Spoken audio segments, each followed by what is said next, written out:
Hello, good evening, and thanks for being with us tonight. I'm Blake Burman. A major military move just revealed. An oil tanker seized. President Trump escalating his pressure campaign against Venezuela. As you probably know, we've just seized a tanker on the coast of Venezuela. Large tanker, very large. Largest one ever seized, actually. While the president is also suggesting there could be more to come. Plus a big money move. The Fed cutting interest rates for the third time this year. But will it actually make mortgages cheaper? Also this evening, competing plans. The Senate set to vote on new health care proposals. But are lawmakers ready to take a bite of their own medicine and find a compromise to keep your premiums from going up? And assisting ICE. It's a NewsNation exclusive. We're getting a tour inside an Ohio jail. The move one sheriff is now making that's starting to gain a whole lot of attention. But first tonight, the commander-in-chief, oil, and a massive ship that is now in U.S. custody. Would you look at this? President Trump revealing today in his administration, just putting out this video moments ago, of an oil tanker off the coast of Venezuela. Seized. You can see here the helicopters flying in, the ropes being dropped, the troops coming down. That vessel reportedly ran afoul of U.S. sanctions. Now, of course, all of this comes amid the president's buildup in the Caribbean and suggestions that the days for Venezuela's Nicolas Maduro are numbered. And that is not all, as the commander-in-chief told reporters today that more could soon follow. The retired Brigadier General Mark Kimmett with us in a moment on what could come next from our armed forces. But first tonight to our Robert Sherman live in the Caribbean. Robert, that video just put out, it shows a whole lot that unfolded on that now seized ship. Oh, a whole lot here, Blake, and a significant move being made here by the United States. The latest tense episode that we've watched. That footage that Attorney General Pam Bondi just put out here, I mean, what you're watching is a tanker just off of the coast of Venezuela in which American forces travel over to it by helicopter. You see them rappelling down onto the deck there, and then they take control of the ship and ultimately take it into custody. The Attorney General saying that this was conducted by assistance with the Department of War, but you had Department of Homeland Security, the Coast Guard, as well as the FBI all involved in this operation. They say that this ship was transporting sanctioned oil and was doing so largely from Venezuela and Iran. In terms of what comes next here, well, the president was asked that point blank by reporters. Here's what he said. What happens to the oil on this ship? Well, we keep it, I guess. Where does it go? What does it go to? Well, you have to follow the tanker. You know, you're a good newsman. Just follow the tanker. There are a lot of moving pieces here in the region right now, Blake. You just had 2 American jets going through the Gulf of Venezuela on Tuesday. You have continued to see a flurry of activity here at Roosevelt Roads, especially while all of this was happening here this afternoon with jets taking off and landing. The president not saying exactly what he intends to do next, but he's also made clear he wants to see Nicolas Maduro out of office. Blake? That has been his position. Robert Sherman live for us tonight there in the Caribbean. With us now here on the Hill, former Deputy Assistant Secretary of Defense, retired General Mark Kimmett, also the former Assistant Secretary of State for Political and Military Affairs. General, thanks for coming on tonight on such short notice. We appreciate it. You see the video, I see the video. The Trump administration put it out for all to see. When you look at that, what stands out to you? Describe it to us. Well, I think what stands out more than anything, it reminds me of the tanker wars that were happening in the Persian Gulf in the late 80s and early 90s. But what you're seeing are very highly trained personnel that are doing a fast rope insertion onto that tanker. After that point, as long as things are secure, it's a fairly straightforward operation. But getting him out there, getting that helicopter there without getting shot at, doing that in very rough seas, that's a pretty skilled operation, and one that takes a whole lot of training and candidly a whole lot of bravery. So how significant is this, General? Obviously, we know that the president believes Nicolas Maduro's days are numbered. How it gets to that point is still the big question here. This feels like a major chess piece, seizing this oil tanker that reportedly ran afoul of sanctions. What comes next now? do you believe? Well, look, up to this point, for the last week or so, I've been talking about this being coercive diplomacy, that President Trump is trying to change the behavior of Maduro, get him in line with international norms regarding transporting sanctioned oil, transporting drugs. But I think we've really hit, as you say, a new step. And that new step is, I think, the only comparison is he has now started a maximum pressure campaign, very similar to what we've been using with Iran for years and years. We sanctioned Iran, we seized assets. In the 12-day war, we actually participated side by side with our allies in conducting aerial attacks against their infrastructure. And so I think we've sort of reached this new level where we should no longer call it coercive diplomacy, but it's now a maximum pressure campaign. The commander-in-chief today, General, when he was asked about this, and we played some of his sound there, he also said this. He said, other things, I'm quoting here, other things are happening, so you'll be seeing that later, end quote. That from President Trump today. Let me leave you with this. What do you think Nicolas Maduro is thinking tonight? Well, I think Nicolas Maduro recognizes that this maximum pressure campaign is going to continue. His sources of income, which are fentanyl and oil, are getting cut off. He's got great popular support. But the funny thing about dictators is their power doesn't degrade. It just breaks. One day they're in charge, one day they're not. I frankly think that in the near future, he will realize that his time is up. And if he doesn't, his time will be up nonetheless. General Mark Kimmett, again with us on short notice, as the president revealed it this afternoon, the administration putting out that video moments ago. Thank you, sir. We'll catch you again soon. Thank you. Of course, the president, by the way, putting the economy. If that's foreign, here's the domestic. The economy front and center in the White House today. Defending his efforts to lower prices and slamming, as he has repeatedly in the past, the chairman of the Federal Reserve, as the Fed cuts interest rates by 0.25% today. Our Joe Khalil has the very latest from a very busy White House this evening. Joe?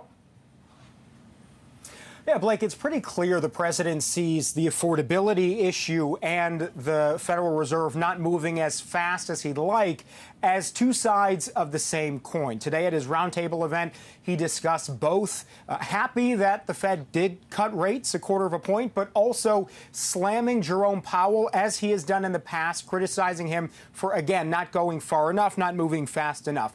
On the affordability issue, the White House is, and the president is, for the first time really in his 1 year almost in office again, acknowledging that prices are too high, that affordability is a real issue, but also defending his economy and putting the blame for higher prices on President Biden and on Democrats. And this is what he said here in part at that roundtable, Blake. We have to get a mindset that when a country's doing well, you don't want to kill the growth. That's what they're doing. They kill the growth. Remember this, as far as prices are concerned, and they talk about affordability, I inherited the worst inflation in the history of our country. Blake, again, he used the word hoax talking about affordability. You know, obviously, that's a term that the White House does not want him using. He made a joke about wanting to rein that in, but he sort of defended his use of the word by saying he feels Democrats are trying to weaponize affordability politically as an issue. Clearly, voters don't think it is a hoax, and he is very much underwater. Almost a majority of Americans at this point say that it is the worst cost of living situation they can remember in their lifetime, which is why the White House is trying to really hammer the message home that they are making this a priority, trying to address it. His event in Pennsylvania, Blake, was just the beginning of what is going to be a regular campaign, according to White House officials, as President Trump will try to, again, make their case on the economy and on affordability moving forward. Joe Kay, live for us tonight over at 1600. Joe, thank you. So given all that's happening in the economy, is the president's affordability message on point, or should he be saying something else? Chris Stirewalt, host of The Hill Sunday, NewsNation political editor, senior fellow at the American Enterprise Institute, joins me live. Hello, sir. Another slow news day for you. I mean, my gosh, I had to flip the whole show. It's not every day you seize an oil tanker, right? I'll get to you there in a second. But this news out of the White House that President Trump will be back on the road later this month and could be back out on the road basically weekly in 2026. Where do you think they're going to send him? What do you expect him to say going forward? Well, you could send him to places that were basically safe, right? You could send him to basically safe places for Republicans, keep him busy, keep the message out there. You don't want to send him to, if we think about it this way, look at Virginia and look at New Jersey that had their Right. gubernatorial elections last month. Would it have been good if Donald Trump went to New Jersey or Virginia? No, right? Because the Republican candidates in those places needed persuadable voters, and they needed Trump-skeptical suburbanites to come on in and say that it was okay. The way that you do it in a midterm year, especially when the party in power is unpopular, and we don't know what it'll be like 10 months from now. Right. But if you were having the election today, what you want to do is give your vulnerable members as much space as they need. They just need as much space as they can have so that they can say, I'm not a regular Republican, I'm not a regular Democrat, I'm a different special kind of Republican or Democrat. And so the president can't really go places where he is a polarizing or divisive figure. Here's what he said today, and then we'll pick it up on the other side. It's a hoax where they created the problem. They're the ones that gave the high prices. So when they use the word affordability, they shouldn't be using that word because they're the ones that created this problem. They created the highest inflation in history, and they created the highest prices in history. The Fed came out today, Chris, and said they expect higher growth next year. We know that Trump is going to get a new Fed chair next year, which could lead to lower rates. What if we are living in a world in which things are looking up? That's an if, but would that message then still sell? Is that the only way that message sells? I thought about, remember Barack Obama and the car in the ditch? You were probably still acing the back nine. But Barack Obama, when people complained about the bad economy in his first term, he'd say, well, the Republicans put the car in the ditch, and now we're trying to get it out, and they're just standing there drinking a Slurpee, and they're not even trying to help us. Every president who is presiding over a bad economy says the same thing, right? It was those guys who ruined it before we got here, and it's their fault, it's not our fault. That only works for a little while, and it definitely doesn't work at the end of the first year. The White House and congressional Republicans are trying to pull the president kicking and screaming to a place where he engages on this question in a way that sounds credible. I get it. I understand prices are too high. We're doing what we can to bring prices down.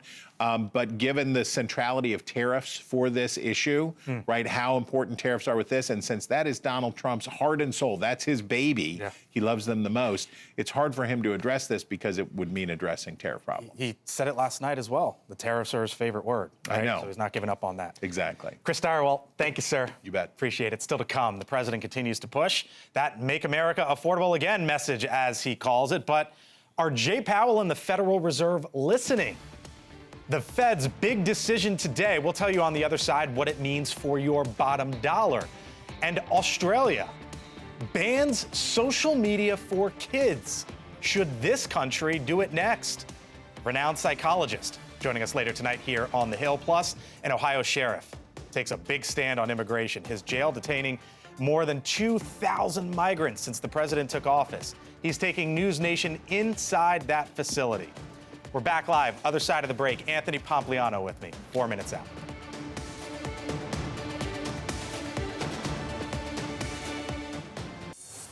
All right, so President Trump kicking off his affordability tour as the Federal Reserve also cuts interest rates. The central bank today lowering its interest rate levels by 1/4 percentage point, but signaling as well that this could be the last cut maybe for several months here.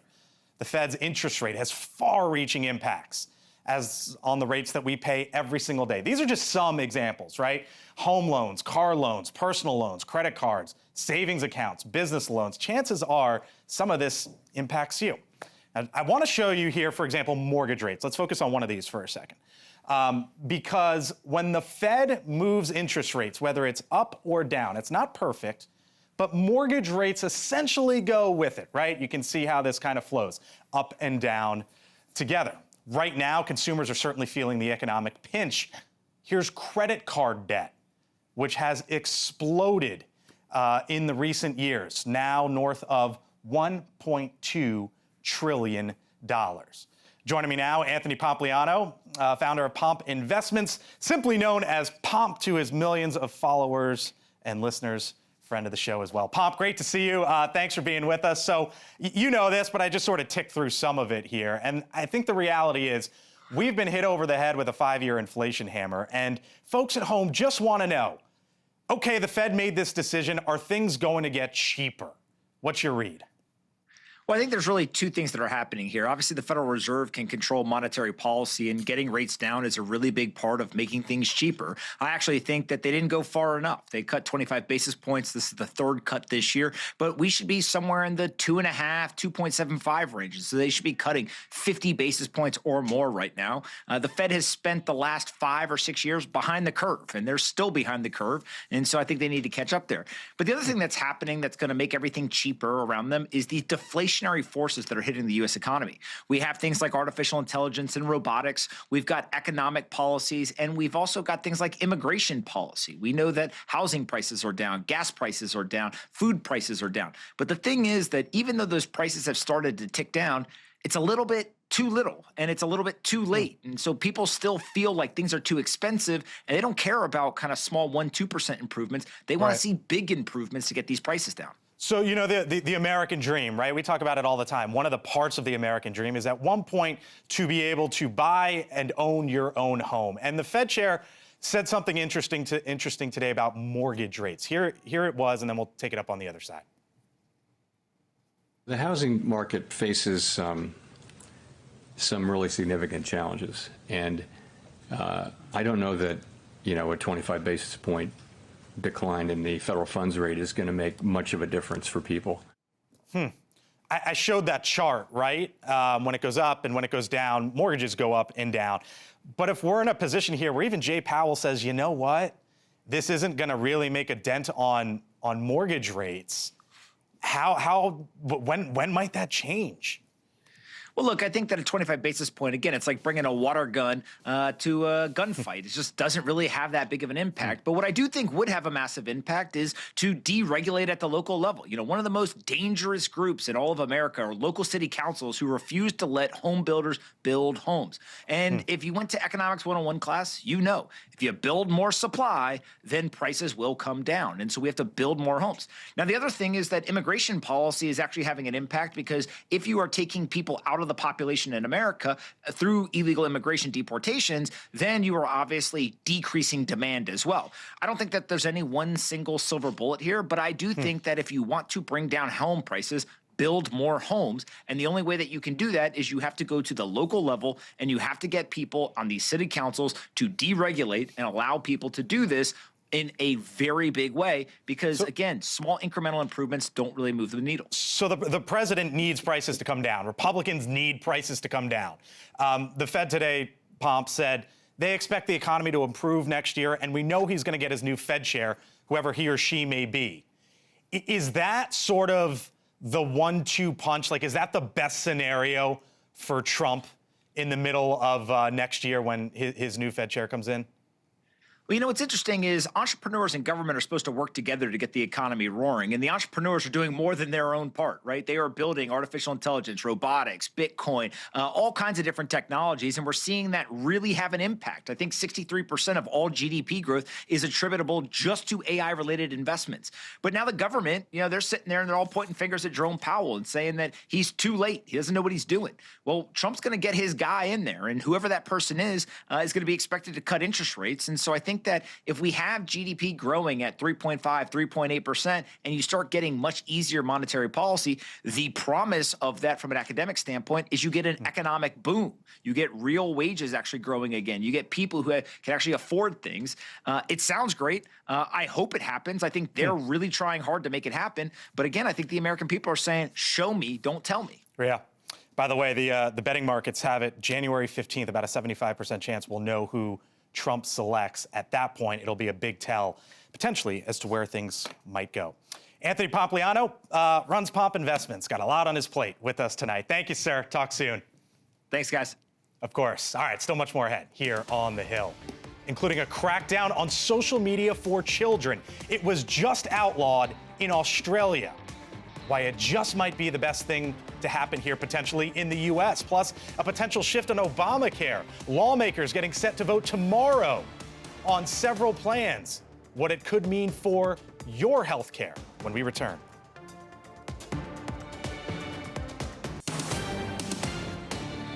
All right, well, some visitors to the U.S. may soon have to share their social media history with the U.S. government. The Trump administration now putting a plan forward that would make travelers from more than 40 countries be required to share their social media accounts and posts from the last 5 years. It includes visitors from countries in the visa waiver program, including Israel, Qatar, and the United Kingdom, European nations as well. President Trump says it's part of a plan to, quote, make sure we're not letting the wrong people into our country. And if you have teens on social media, you might want to check out the news coming out of Australia.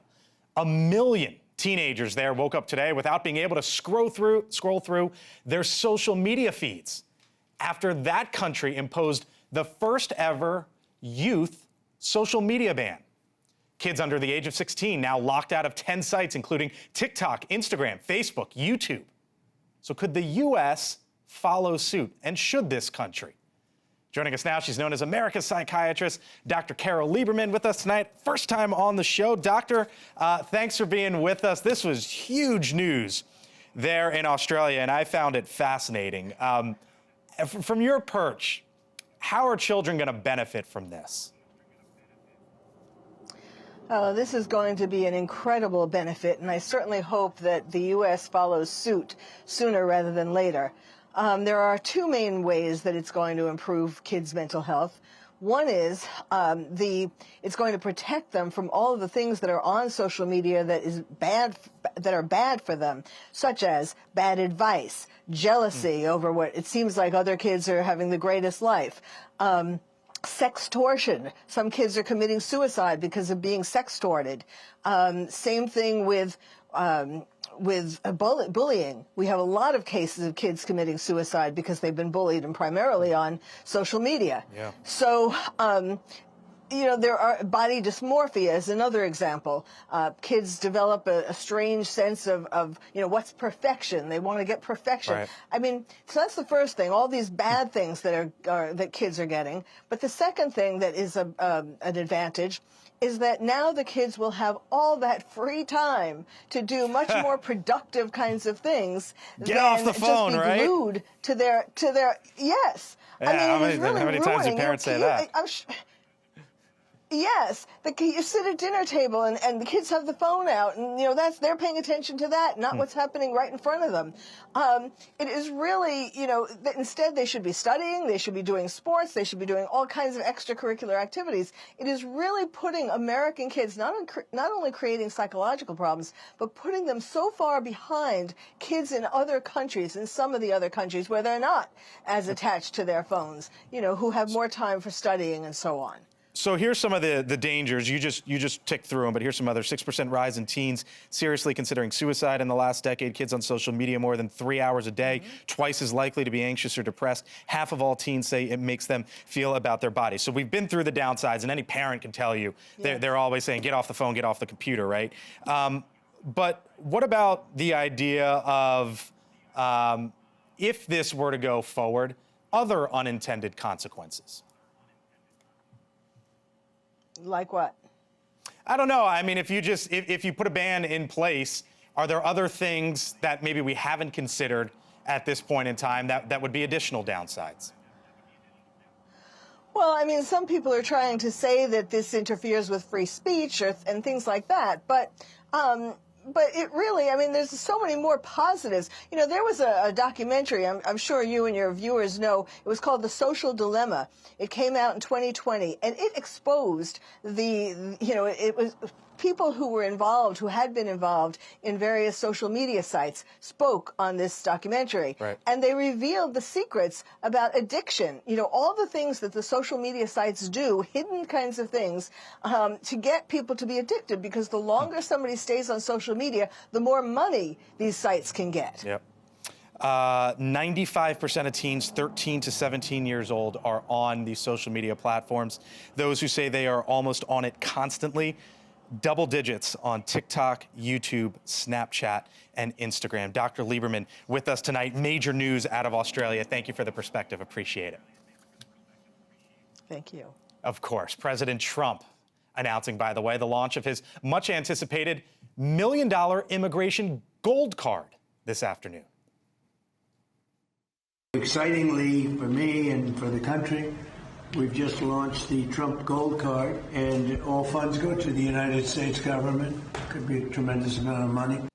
The president saying the card would help American companies keep talent and has said that it will benefit taxpayers as they would be paying to be in the country legally. The fight against illegal immigration has also been, as you know, a centerpiece of the Trump administration. And in Butler County, Ohio now, there is one sheriff taking a stand when it comes to enforcing immigration laws. A move that has not come without controversy, though. Our NewsNation correspondent Alex Capriello live tonight in Ohio with another NewsNation exclusive. Hello, Alex. Yeah, hey there, Blake. So we're talking to Sheriff Rick Jones. He is loud, he's outspoken, and he's most certainly a character. But really, it's his brash approach to immigration enforcement and also following President Donald Trump's lead that has really gained him that national exposure. With his 10-gallon hat, it's my shtick. It's who I am. ostrich quilt boots, and signature stash, That takes talent. Sheriff Rick Jones of Butler County, Ohio, seems more like a character out of a cowboy western. Nobody sleeps on the floor. Everybody has a bunk. But as he walks down the hall of his 1,200-bed jail, he struts with the self-assurance of a man reliably reelected for 6 election cycles, more than 20 years, carrying out the will and demands of the people. People sometimes thinks that I'm just a hillbilly, a dumb hillbilly. And I've seen a lot of other elected people come and go. I'm still here. It's the type of bravado that gets the attention of presidents, both past and present. In a way that you're almost like a mini Trump. I'm good with that. He has better hair than I do. His comb over looks better than mine. Hey, everybody come up here a little bit. Shoot, he's even got the inmates voting for him. Now, who's the best sheriff in the world? Okay, that's what I want to hear. 1, 2, 3, break. Okay. But if you want to know where I stand, ask me. I will tell you. But the small-town sheriff has made national headlines not just for his quirks, but also his hardline approach to immigration. 20 of his deputies are 287G certified, allowing them to carry out immigration enforcement despite not being federal agents. 400 beds of his jail are designated just for immigrants ICE captures and plans to deport. Since Trump took office for his second term, he claims his jail has taken in more than 2,000 immigrants, and around 1,600 have already been deported. What is the main benefit you and your deputies get from having that certification? It sends a message. If you come here illegally, don't come to this county. Butler County Sheriff Richard Jones. ICE proudly stands behind the bombastic sheriff, posting videos like this on the U.S. government's YouTube page. We've made a dent in the illegals. I am what I am, and I've done it this way, and I'm going to continue to do it this way. Constituents frequently demonstrate outside his office, and one man launched a 5,000 signature campaign protesting a controversial sign outside the jail. And they're worried that sheriff's deputies out there are just going to be snatching people off the streets for being black or brown. That's the same thing that they always say, racists, bigots. I have one word for that, horse. But other locals also recognize he's done a lot of good for the community. Sheriff Jones has made a stand. I know he's made a lot of enemies, but he's made a lot of friends, too. And Sheriff Rick Jones is one of the more vocal local law enforcement officials that are carrying out federal immigration enforcement, but he's far from the only one. There are 40 other states all across our country that have some form of 287G program in place. Blake. Alex Capriello, live for us tonight. Alex, thank you. Still to come. Here on the Hill, lawmakers set to vote on a potential fix for health care just weeks before Obamacare tax credits set to expire. Today, the president previewing a potential shift. I'll tell you what it could mean for you. Full panel, other side.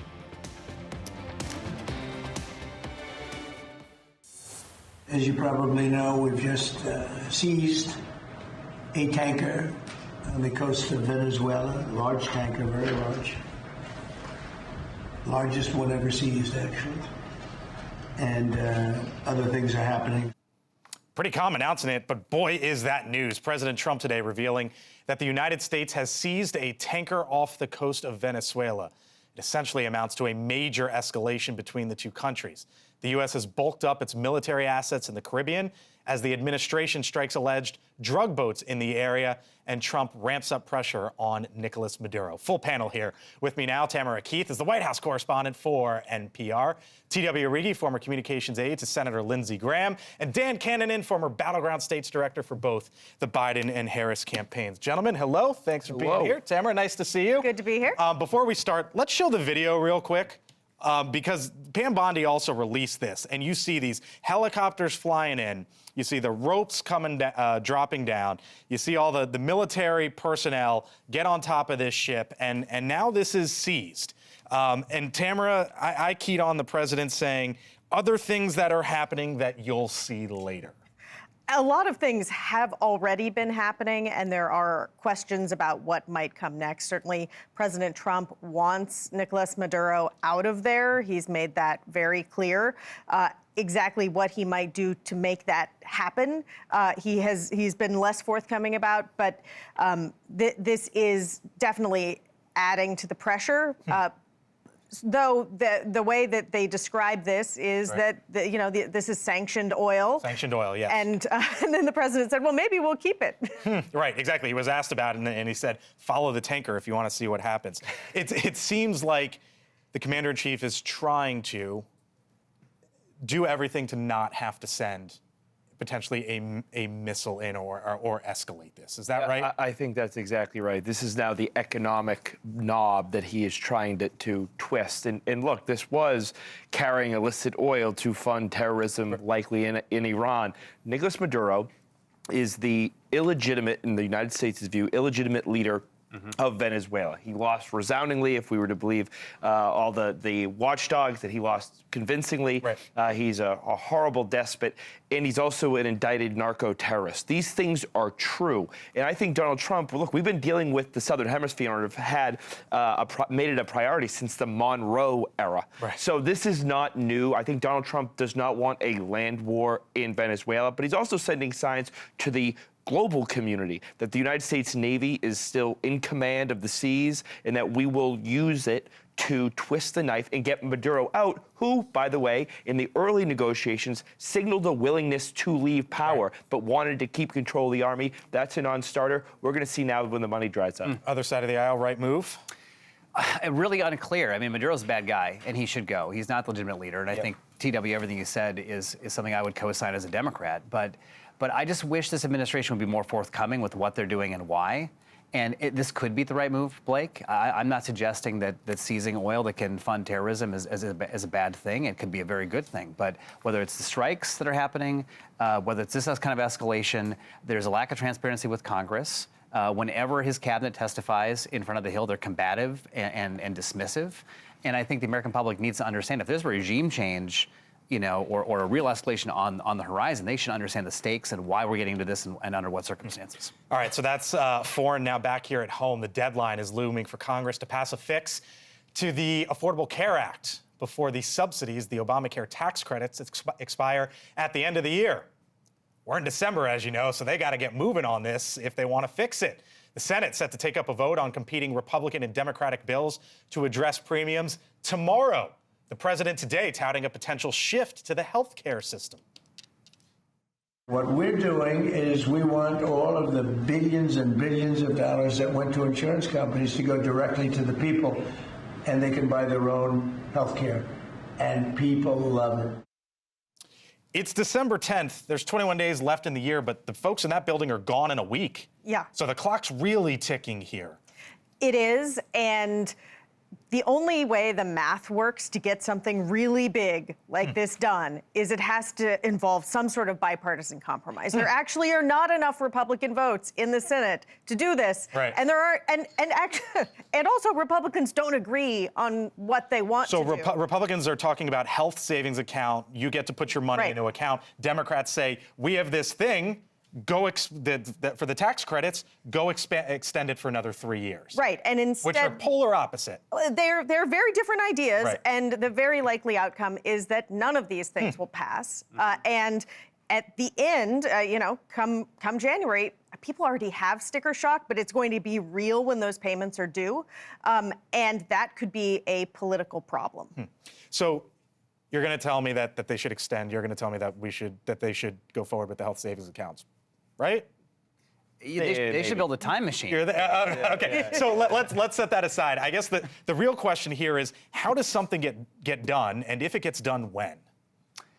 Well, they should build a time machine. I mean, here's the problem. This Republican Congress and the president, they know how to plan and build policies they care about. Project 2025 was wildly successful on dismantling the federal government, on enacting tax policy, on establishing the unitary theory of the executive that allowed them to do these deportations. They were systemic, they were detailed, it was a comprehensive plan, and they did the stuff that they really cared about doing. And guess what? Lowering costs in healthcare was not on their list, and it's still not on their list. 15 years after Obamacare, there is no plan, and this increase that's happening is on them. Republicans say it is Obamacare. You guys started this. You guys need to be a part of fixing it. Is this idea of health savings accounts from your side of the aisle, is that even a realistic option? This is such a big conversation, and I will say, TW and I had a quick aside on this in the green room. It's complicated, and there's lots of lobbying interest, and no one's suggesting that healthcare is easy. But it was a big effort in 2009 and 10 to get this done by Democrats. Republicans hated it. And they've never come back to the table since then except to say we hate this thing. And in the big, beautiful bill, there was a moment, I think I said this right away in January when I was on the show after losing a tough election, the Democrats should work with Republicans where they can work with them. And Republicans have said, you know what? We see this cliff coming. We ran on costs. We want to work with you. I bet some HSA stuff could have got in there. But they didn't do that because they just don't care at the end of the day. All right, so what's going to happen?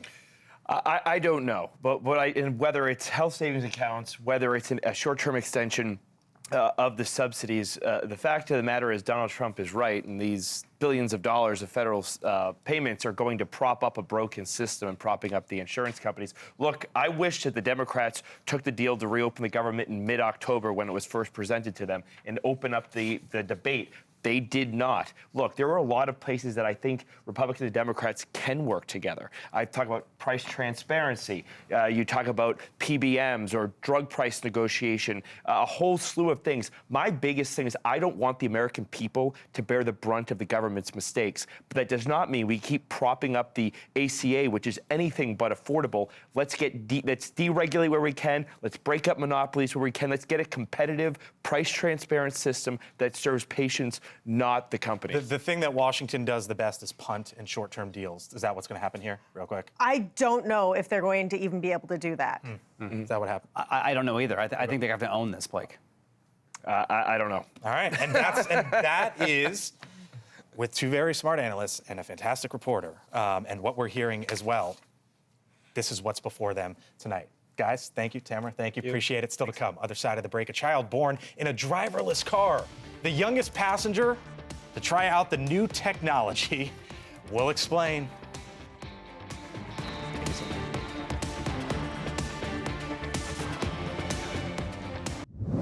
All right, so if you're just getting home, trying to catch up on today's top stories, here's some of our Hill headlines. The California governor. Most in California approve of Newsom performance. Do we have it? We have it. There we go. It's good news. Bad news as well for the California governor, likely 2028 presidential candidate. As a new study shows, more than half of Californians approve of the governor, but also over half say that they worry that the state's headed in the wrong direction. And then there's this. Senate Democrats introduce bill to block Trump from putting his face on the dollar coin.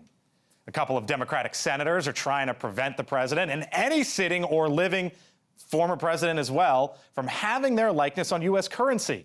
The bill in response to the U.S. Treasury's plan to mint a commemorative dollar coin with the president's image on it.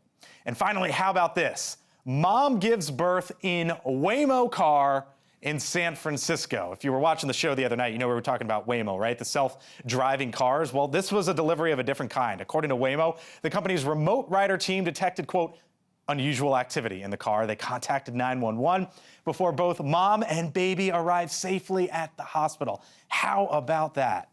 And congrats to that mother. Check out those stories and more. All you have to do, head on over to thehill.com. All right, time for my take now. And speaking of driving and kids, we have all driven our parents nuts as kids. I did it. You know you did it too. And there have been many ways to do it over the years, from saying, chill out, right? To the annoying sounds of Baby Shark. We all remember that. But on a scale of 1 to 10, none of them, and I'm telling you, none of them, compare to 6-7. This thing, the viral video that just about every kid in this country now mimics. Here's a couple examples. One school in Indiana started handing out tickets to students calling out 6-7. In-N-Out Burger, you know the chain, they now skip orders from 66 to 68. They won't even get close to it. And here's why I bring it up, because the vice president, J.D. Vance, has had it as well. This is what he posted last night, saying his kid went absolutely nuts. His words, when during Bible reading in church, and when it got to page 67. The VP jokingly posting, and now I think we need to make this narrow exception to the First Amendment and ban those other numbers forever. It just might be karma doing a 180 from the White House, maybe to your house. A whole lot of parents right now who would not mind if we 6-7, 86. I thank you for watching, 86, 6-7, sorry. I thank you for watching us. Elizabeth starts now.